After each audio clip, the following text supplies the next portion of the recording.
Well, hey everybody, this is Daniel.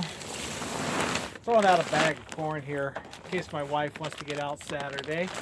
Go deer hunting. There's been a couple of folks that I think they're getting the impression that I think maybe that I'm big-headed when it comes to deer hunting. No, I'm not. I enjoy it. It's relaxing. It gets me away from a lot of idiocy that goes on in the world, and it also gives me time to spend with my family. And you know, sitting in the woods with your wife, it's pretty cool. Oh, don't worry. Some people might say this is baiting. This is a cornfield, and right now there's probably 80 acres of ryegrass, and the deer are in here every night. This is just to get them a little closer so my wife can sit up there where I sat and got my buck. But okay, let's take a walk. What really constitutes a big trophy deer? I think any game animal you take is a trophy. Especially when you go out there and utilize the meat. You eat it.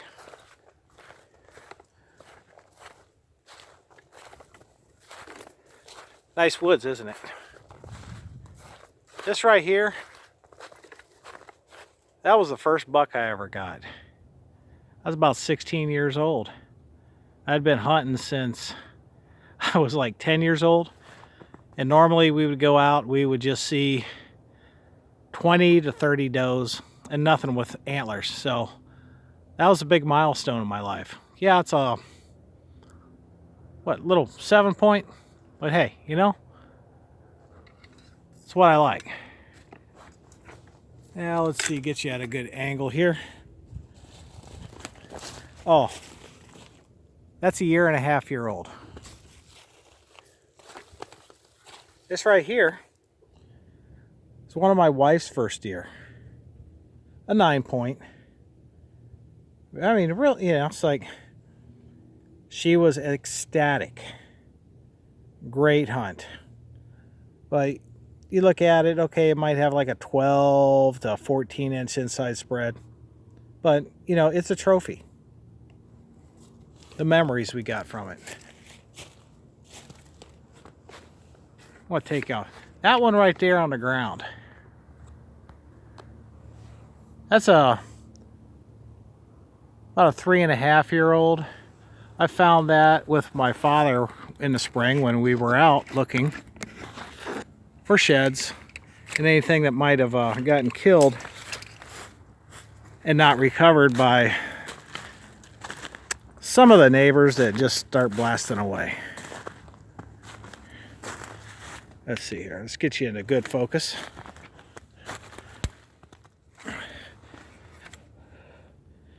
But yeah, pretty nice. Nice blades. 3.5, 4.5-year-old deer. Let you see the teeth, the wear. 3.5 to 4.5-year-old deer. That's, you know, that's a trophy from the memories. Being out in the woods with my dad.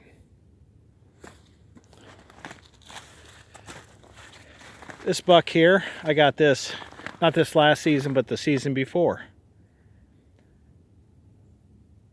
It was the last day of muzzleloader season. I got to hunt a lot that year. This wasn't the biggest deer in the woods. I was hunting a different deer. But my neighbor, his daughter, shot that deer.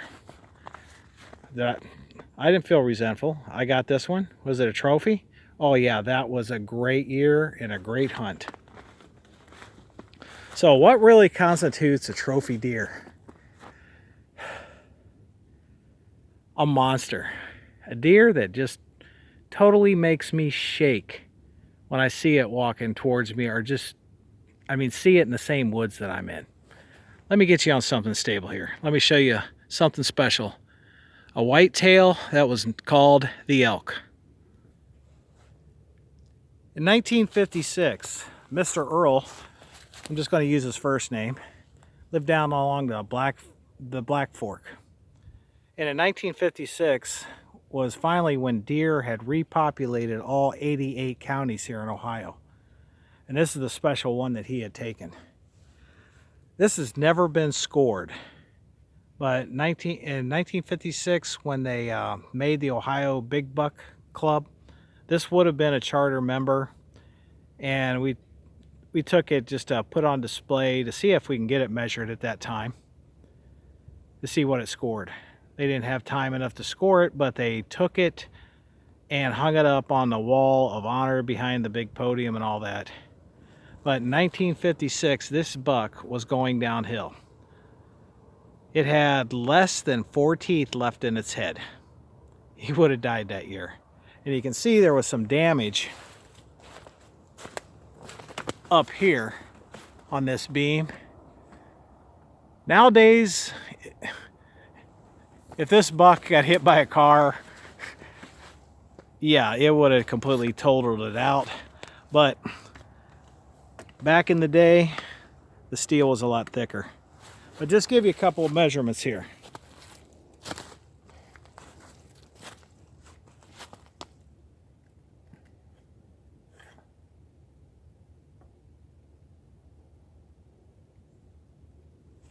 Inside spread, just a hair under 20 inches. This mass that's on it is crazy. Get you down here at the base.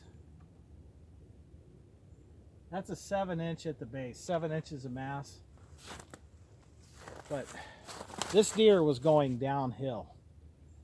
It was 3 times in the point length the year before and the second year before, and everyone was after it, and no one had got it.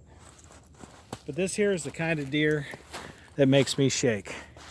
Let you get a nice all-around close-up. And the thing that really makes this special, it still has the band from the Ohio Department of Natural Resources. But that's the kind of deer that gives me buck fever. All right, folks, I hope you all had a good season this year. This is a deer from 1956, and in the last 10 years, I have in the wild seen the deer of this caliber 4 times. So they are out there. That's why when I run trail cameras, I show my neighbors so they let these younger ones live so they got better chance of growing up. All right. Well, that's what I think a true monster buck looks like. I'm Daniel. I'm out.